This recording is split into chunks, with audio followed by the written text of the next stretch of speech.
Chapter 26. The Bogged Bishop. When he arrived home, the bishop was in an ill humour. Once again Robin Hood had scored against him. Was there no law in this land? The bishop decided that if the sheriff could not catch the outlaw, he would take a great number of men with him and capture the man without the sheriff's aid. There would be no slip this time. On a bright summer's morning, about a week after his adventure with Widow Hardlock, the Bishop of Hereford set out towards the forest with 50 armed men. The trouble was that he was not sure exactly where Robin Hood had his encampment. He wandered in the direction where he had seen the outlaw the previous week. Coming through the forest were 2 rough-looking tramps. The bishop rode ahead of his men and spoke to them. "Do you want the price of a meal, my good men?" he asked in a friendly manner. One tramp looked at the other. "What say you, Will?" There was a sparkle in Little John's eye as he spoke.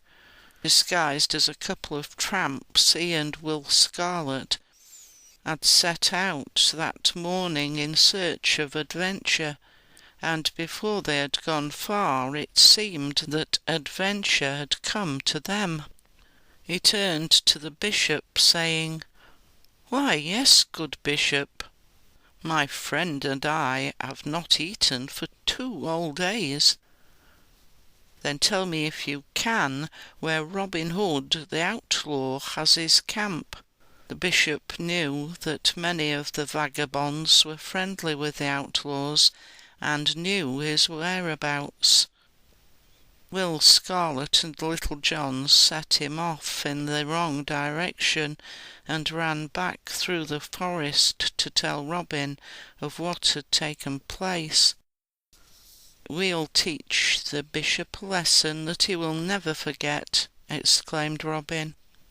Quickly gathering together a number of his men, he led them through the forest in the direction the bishop had gone. Before long they could see the tail end of the 50 men who were riding behind the bishop. "This is better than I had hoped," laughed Robin. "If the bishop would only turn a little more to the left, he would lead his men straight into the muddy swamp." All of a sudden Robin saw how he could put the swamp to good use. "Come," he cried, "let us head the bishop off. When he sees us we will pretend to run away from him." The bishop was delighted when he saw Robin and a number of his men emerge from the forest.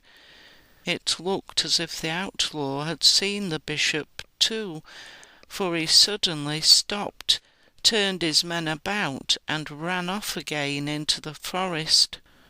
"After them, men!" screamed the bishop excitedly. "They must not escape." Robin led his men in a great circle around the edge of the swamp. The bishop thought by charging straight ahead he could quickly cut off the outlaws. He led his men forward with a great rush.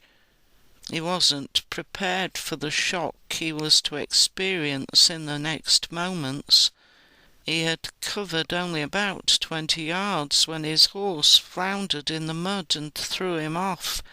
Up he staggered and tried to run forward to get out of the mire, but at each step he became more deeply embedded, and before he had time to turn back he was up to his knees in the swamp. The 50 men saw the bishop's plight and stopped on the edge. They could see the uselessness of going any further. Robin Hood's men were covering them with their longbows from the other side of the swamp, so the riders turned their horses round and fled into the forest. The bishop was left floundering around in the mud on his own. His frenzied efforts to clamber out on to dry land only made his plight worse. Before long the mud reached up to his armpits. "Save me, Robin Hood," he pleaded frantically. "Save me, and I will cause you no more trouble." Robin ordered his men to bring up logs. Placing these on the swamp, 2 of the men crawled along them to the bishop. Slowly they hauled him out of the sucking morass. He looked a very sorry sight indeed. From his shoulders to his feet he was one mass of oozing mud. The outlaws carried him back through the forest to their camp. After lighting a great fire, they sent him to wash while his clothes were being dried. They were useless, however, for the mud had ruined the garments, and the bishop had to dress in Lincoln green like the outlaws. "You must be starving," said Robin, without a trace of malice or ill feeling in his voice. "I know you will join us in a feast." The bishop had no wish to offend Robin further. He was thankful to be alive. He agreed that he was hungry. "Then you must eat with us," laughed Robin again. "We have some of the finest of the king's meat you could ever wish to taste."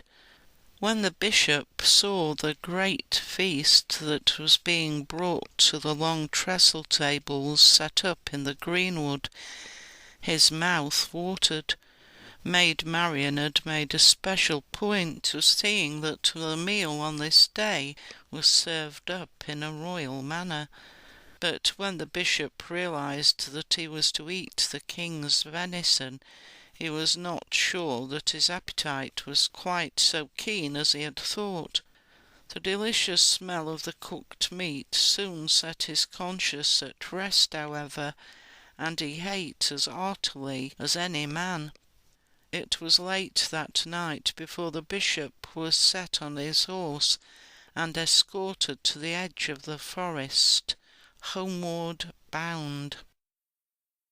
End of chapter 26.